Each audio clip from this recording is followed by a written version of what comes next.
So the car itself, I stole for some poor bugger in Geraldton. He was the CEO of a mine in Cobar in New South Wales.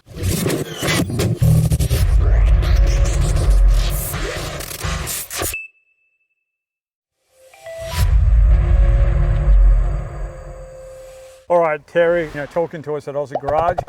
This is a stunning vehicle, mate. It's beautiful. I love it.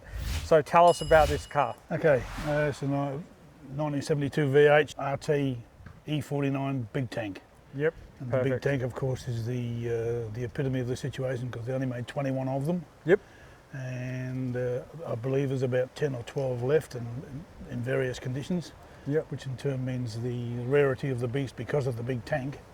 They made 149 RTs, yep, and they made 21 big tankers. Okay, the big tank wow. was deliberately brought out for the Bathurst, with the big tank to be able to hopefully stay in the pits a little bit longer, but less time. Yep.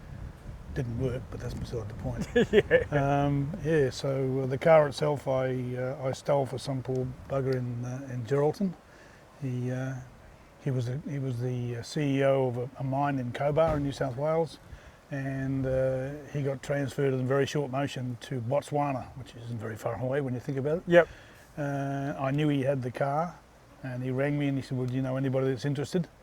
And I had a Shelby on the water coming in, so my dollars were obligated. So I said, "Well, I've got a Shelby, and I'll see what I can do." And I tried a bit to see around the place, but I didn't realise that he was moving out the following Tuesday. Okay, yep. So I went down and had a look at it and I said, "Tell me about the car." So he said, "Is it genuine? Have you got documentation?" "Yes, I have. Yes, I have." I said, "Okay, fine. Do you want me to mention dollars?" Yeah, if you want, okay, yeah, well, that's easy.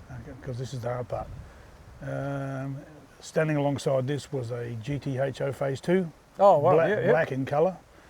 And he wasn't very impressed when I said, "Well, gee, who painted it? Why is that?" I said, "Well, they didn't bring out black ones." Yep. Because I'm a Ford man. And I realised then it was a HO and somebody had painted it black in 1972. Okay, yep. And it was Grecian gold, which is not exactly everybody's favourite. Yep. So he painted that, or somebody painted it, and he picked that up, and he had both cars in his garage. And unfortunately, both cars were facing his roller doors, and the ocean's just there, just like that. Yep. But the ocean came over the top and he had no roller door on the back, which consequently the covers came down to about here somewhere. Oh, yeah. So consequently the wheels went green, the bumper bars went green, a bit of the chrome went green. Some very mild pitting on the car. Yep. But other than that, it was fine. Okay. And he was short of time, and he was short of dollars. Yep. So, $250,000 for the pair, straight up. I said, "Well, that's all very nice." I said, "But I can't obligate myself because of the Shelby." I said, "But I'll see what's out there." Next morning it was 200. Okay, wow. I said, "Well, shit, there we go." So I said, "Well, next morning, 150. I said, "Well, I better come down and have a look." So I goes down and has a look and has a look at his documentation. And I said, "Well, I'll tell the people." And it looked like the RTs, and it looked like a Phase 2. And he had a little bit of documentation. He said he had a lot more, but okay, I'll see what I can do. Next morning, 100. Wow, okay. So my missus sent the cars to us. I said, "Shirley, I've got a GTHO Phase 2 and an RT Big Tank." I said, "For $100,000. So I come to a deal with him. I said, "If you've got the documentation you say you have, I'll give you an extra 10. Yep. So for $110,000, I walked away with both cars. Wow, okay, perfect. I washed the GTHO and sold it for 110. Yep. So I spent $6,000 whipping the chrome off, polishing the wheels, and I spent one day polishing this. Yep. And another day polishing that, another day polishing that, and right around the car, and they come up just like that. Just like this, perfect. The interior is stock and original and never been changed. Wow. And the trunk, he'd lost the key to the trunk, and he said, "Oh, I lost it about 5 years ago." So I went, "Oh, gee." So I found a guy in Geraldton who actually had an original key with an original boot trunk lid. Oh, yeah, yep. So I very carefully drilled it out, and when I popped it, it was exactly the same as you'll see it in a minute. Oh, wow. Yeah, Perfect. about 2 cobwebs. That's about all. Jeez. But what happened? I polished the wheels myself. Yep.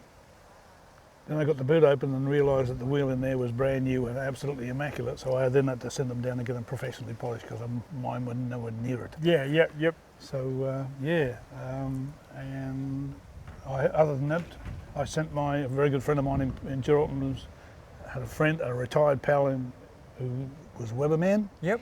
I sent the Webers down. $800 later, got the Webers back all fully rebuilt. And I can Nice. tell you now, 12 years ago, I haven't touched them. Oh, For perfect. Webers is amazing. Yep. Definitely. And it starts comfortably every time you do it. Within 15 seconds it's idling, and it drives really well. I drove it down here yesterday from Yeah, Geraldton. perfect. Sitting in the old 110 and away you go. Yeah. That's really, really good. No, So, it's yeah. just, it's It's stunning. hemi orange, Yeah, tan interior. perfect. But the significant parts of the fact that because it's Bathurst, there's no power brakes, there's no power steering, there's no radio, there's no sound deadening. It is built purely to get up that bloody mountain as quickly as possible. Yeah, and that's what it's definitely, for. definitely. And there it is. This one actually never went racing. Yep. I was only about half a dozen of them actually went racing. Wow, yeah, Because the horsepower wars were on at the time, definitely. and everything turned to crap in 1972, 1973. Yep. Phase 3 and Phase 4 and all that sort of stuff. And it's a pity with like the Valiants and the Chargers and stuff like, and when they were racing in Bathurst, like they were doing so well. It was really all came down to like the tyre configuration and some of the other small configurations. Yep. Otherwise, they could have clearly won Bathurst in one of these. Easy. Yeah, well, I think they actually came in outright fourth with Shivers. Yep. Gagan was competing around the country, but he was tossing around between the GTHO Phase 3s and the Chryslers. But Pete Gagan, he had larger scrotum than everybody, and he just threw it around. Yeah. The bad habit of these things is this lifts off the ground Yeah. at any considerable speed, Okay. and this one does exactly the same. Yep. Fair Not enough. that I've Then. thrown it around too much, but it does.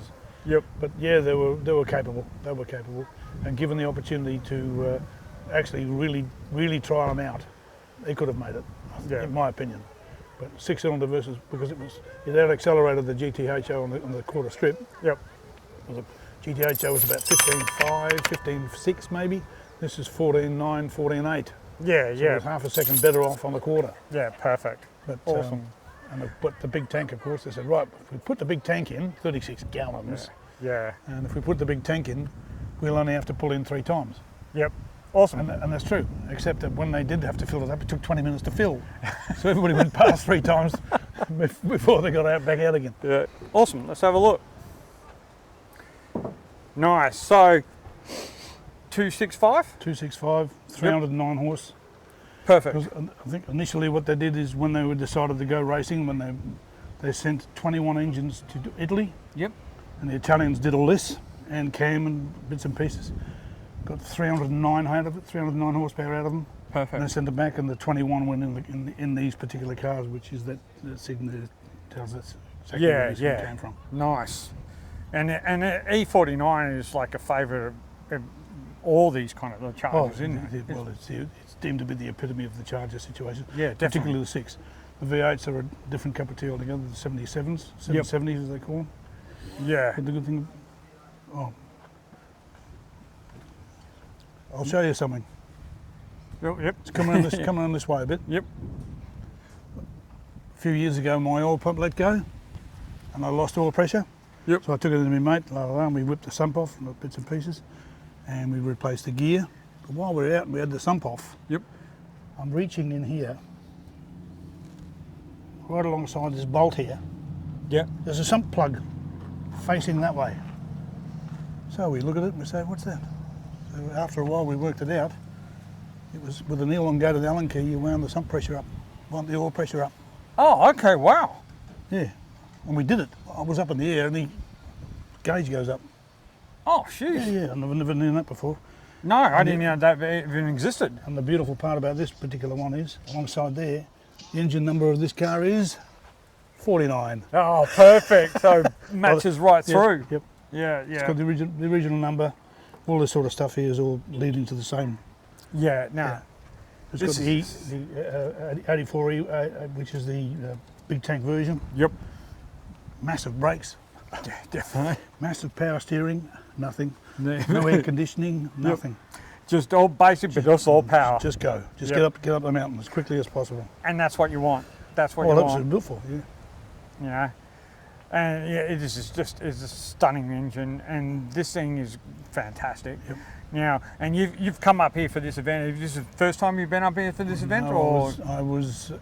I am on the committee of the Show and Shine here in Midwest, Okay, yep. and on a couple of occasions when we used to have the Midwest Show and Shine in Geraldton, Okay. and when this thing first arrived with the chappie that owned it, he was sitting here just like this, sitting down the back of his car, and I was doing a bit of judging. Yep. Wow, mate, what do you got? And he said, that day he won best paint, best restoration, best engine bay, best Yep. paint, best interior, I think. Nice. Took the 3 prizes, put his chair in the back of the thing, put it, and disappeared. Wow. Okay. And he lives about 100 yards from my place. I didn't know he had it. Yeah. Sheesh. Yeah, Yep. Yep. Wow. yeah. But this thing is absolutely stunning. It could probably be condemned as being a little bit overdone because the underneath is the same as the topside. Okay. Yep. Yep. Orange instead of being black. Perfect. Anti-chip. Okay. Yep. And a few of the critiques and have been, oh, Yeah. That's not. Yeah. Fair because enough. underneath there it's beautiful. It's exactly the same as that. Yeah. And this And the orange has always been a bloody lovely Hemi-orange. colour on it. Hemi-orange, yeah. Yeah, it's stunning. It's stunning. Okay, well, what I reckon we should do is just have a quick look at the interior. Yep. All right, Terry. So you've basically said the interior is like immaculate, As and is. which it is, and it's never been touched. It's Never all touched. original, the whole lot. And this thing is just lovely. Yeah, like everything inside of here is just perfect. Yep. It's a stunning car in here, mate. Like everything you've done in it, and it's got the Charger dash. Charger dash, no radio. Yep. Yeah, perfect. You know, but like you said, this thing's all built for speed and nothing else, and that was about it. Built to get up the hill. Yeah, yeah.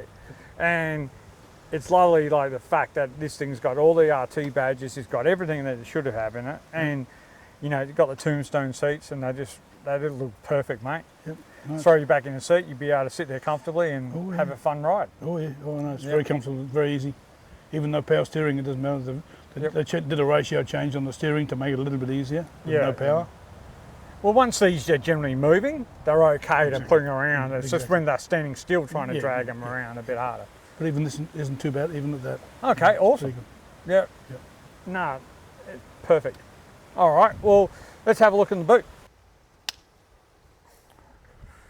All right, Terry, so, wow, that is a bloody big tank, mate. So, how big is 120 litres, isn't it? 136. 136. 36 gallons. Wow. Yeah. And that's how it was rated at the time. And And I this think is the Monaro exactly was how it was 34. set up when you When got it as when well. I got it open, as you can see, the jack, the spring, the spanner, Yep. the leaves, the mat, the tyre, because that's when you get underneath there. Yep. That's my Hemi toolbox. No, All these clips and all this, it's all exactly, except there was 2 or 3 cobwebs, and it's been closed for about 8 years. Jeez. So he, Yeah, this thing's just, it's Yep. stunning. No wonder you said it cost you like 200 and something odd dollars to fill her up, but you can Oh, go yeah. just about anywhere with it. yeah, well, I topped it up before I came down here, and it's only, it hasn't breathed on it. Yeah, yeah. But you don't want it to go off, do you? 36 gallons, you don't want it to go off. Yeah, so you've so got to make sure that keep it you down a use bit. everything, Keep but it down a otherwise bit. it'll get a bit stagnant in there, Yeah. wouldn't it? That's the original. It was purchased out of New South Wales. Yep. The chap, his name was Elliot, who had the car. He took it from Sydney, I think, up to Newcastle to be restored. And when I spoke to the RHS guys in Melbourne pertaining to this car and getting information about the cars, I know that car. And he sent me photographs of the car while it was being restored in Newcastle. Oh, nice. Nice. Yeah, he knew it. He said, "What do you got again?" I told him again. He said, "What colour is it?" And he said, "I know that car."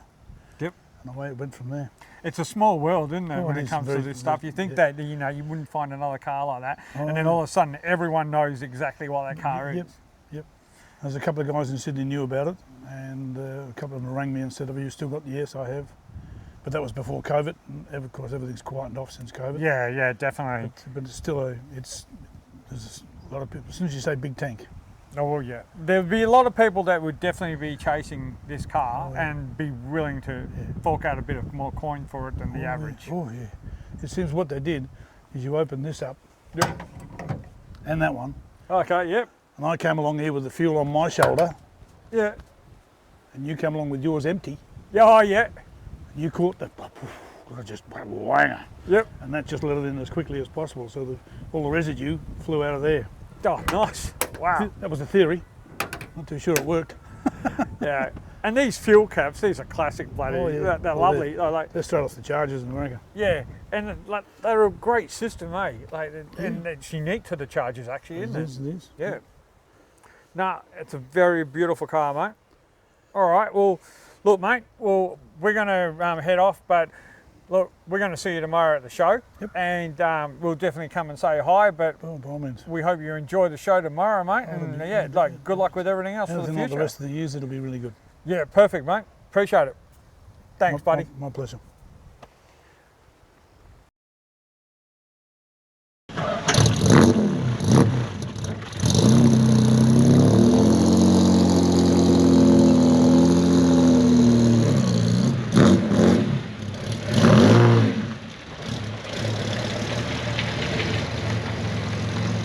Australian motoring history. It is exactly that. Exactly that. Yeah.